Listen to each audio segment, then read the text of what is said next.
శాంతి. సూరజ్బాయిజీ చెప్పిన ఆస్కా పురుషార్థ్. మనందరము బాబాకి అమూల్య రత్నాలము. బాబా మనల్ని రోజూ అలంకరిస్తున్నారు. దాని చేత మనము సృష్టి యొక్క అలంకారము చేయగలగాలి. బాబా మనలో శక్తి నింపుతున్నారు. దాని చేత మనము ఇతరుల విఘ్నములను సమాప్తం చేయగలగాలి. బాబా మనకి అపరమపార సుఖమును ఇస్తున్నారు. దాని చేత మనము ఇతరుల దుఃఖములను హరించాలి. బాబా ఇలా రోజు అమృత వేళ చేస్తూనే ఉంటారు. ఎవరైతే రోజు ఉదయాన్నే మేల్కొని ప్రభు మిలనం యొక్క అనుపమ సుఖము పొందుతారో వారు భాగ్యశాలి ఆత్మలు. ఎవరైతే ఆలస్యంగా లేస్తారో బాబా చెప్తారు వారు సత్యయుగంలో కూడా ఆలస్యంగానే వస్తారు అని. ఉదయాన్నే బ్రహ్మ ముహూర్తములో సహజంగా మనము బ్రహ్మలోకంలో సంచరించగలుగుతాము. బాబాతో ప్రేమపూర్వకంగా మాట్లాడగలుగుతాము. ఆలోచించండి, భగవంతునితో మాట్లాడగలిగే సుఖము ఎంత గొప్పది. ఈ సుఖమును మనము సదా ప్రాప్తింపచేసుకుంటూ ఉండాలి. హృదయపూర్వకంగా బాబాతో మాట్లాడాలి. తన మాటలన్నీ బాబాకి చెప్పాలి.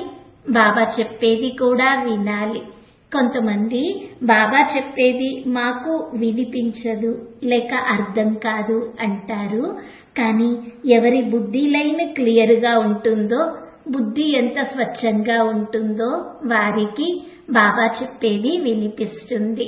కావున ఉదయాన్నే మేల్కొని సత్యమైన మనస్సుతో బాబాకి ధన్యవాదములు చెప్పాలి. బాబా మీరు ఏమేమి ఇచ్చారు అని. ఇలా చేయడం చేత మనస్సు ఆనందంతో నిండుగా అవుతుంది. అమృతవేళ నిద్ర రాదు, వ్యర్థము జరగదు. బాబా మనకి శ్రేష్ట బుద్ధిని ఇచ్చారు, దీనికి మీకు పదే పదే ధన్యవాదములు అని చెప్పాలి. బాబా మీరు మాకు శ్రేష్ట మార్గమును చూపించారు, కోటి కోటి సార్లు ధన్యవాదములు. మీరు మాకు సత్య జ్ఞానమును చెప్పారు, దుఃఖాలు హరించారు, జన్మ జన్మాంతరముల భక్తికి ఫలమును ఇచ్చారు. 63 జన్మలు మేము ఏమి కోరుకున్నామో అవన్నీ తీర్చారు. మీకు పదే పదే సత్య హృదయంతో ధన్యవాదములు. ఇలా ఉదయాన్నే బాబాని ప్రేమలో బంధించాలి.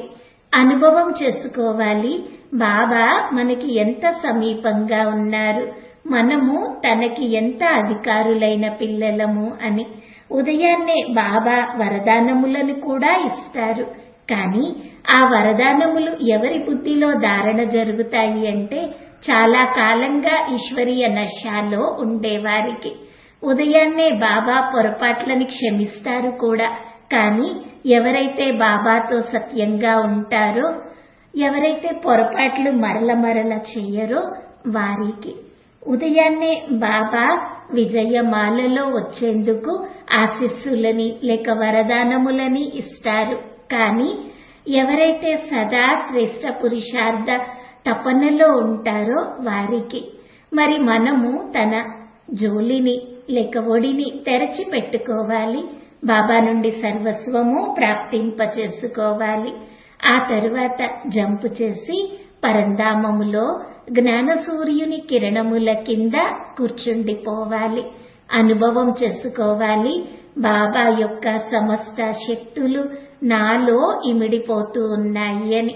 ఇది ఎంతో చక్కటి ఏకాగ్రత. ఆ తరువాత 3 లోకాలకి వెళ్లే మరియు తిరిగి వచ్చే మంచి డ్రిల్ చేయాలి. దీనితో ఏకాగ్రత పెరుగుతుంది. నేను ఆత్మను ఈ దేహములో అవతరించి ఉన్నాను. ఆ తరువాత సూక్ష్మలోకంలో బాబా యొక్క 1000 భుజాలు నా తలపై ఛత్రఛాయగా ఉన్నాయి. బాబా నాకు దృష్టిని ఇస్తూ ఉన్నారు. ఇలా చక్కటి అనుభవము చేసుకోవాలి. బాబా నుండి దృష్టిని తీసుకొని ప్రపంచమంతటికి దృష్టిని ఇవ్వాలి.